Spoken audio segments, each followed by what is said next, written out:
The Overseas Filipino Workers, or the OFW, is simply a work.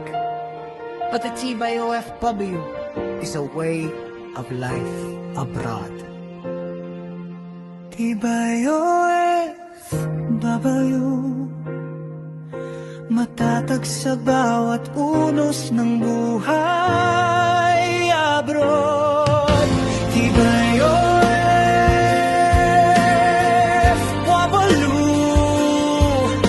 hindi sumusuko, anumang hamon laging lumalaban, matalino sa bawat pasya,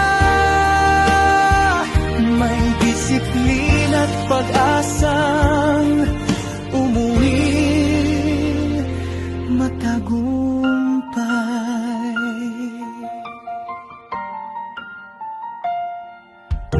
Hindi lang sahod ang dahilan, may pangarap sa bawat paglalakbay.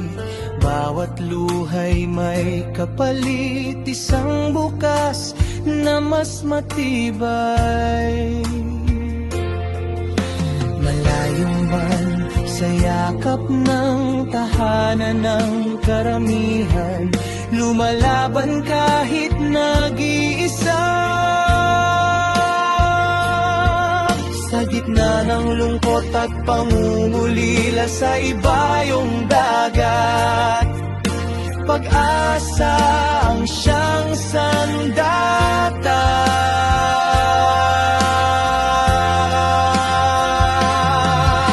Iwas sa tukso, iwas sa maling daan, bawat desisyon ay patungo sa magandang kinabukasan.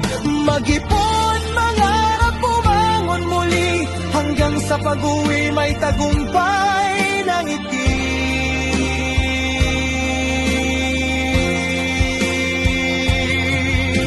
Tibay OFW,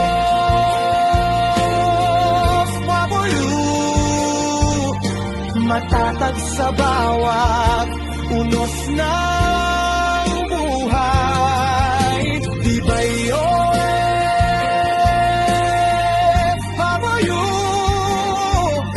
hindi sumusuko, laging lumalaban, matalino sa bawat pasya,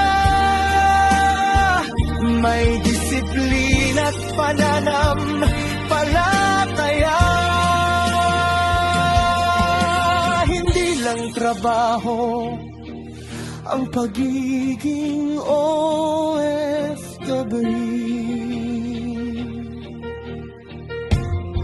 Tibay OFW, para sa pamilyang naghihintay, para sa mga batang may pangarap, para sa bawat pusong lumalaban, hanggang makauwi ng may dangal, para sa pamilya, para sa bayan. Tibay Overseas Filipino Workers, matatag sa bawat hamon ng buhay.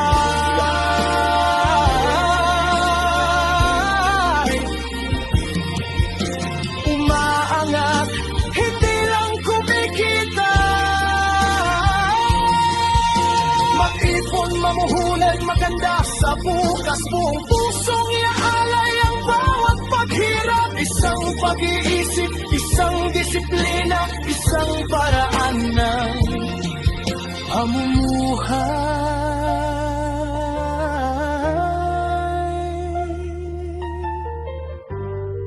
Tibay OFW, Tibay OF, magtagumpay. Matatag sa hamon, matalino sa desisyon, matagumpay.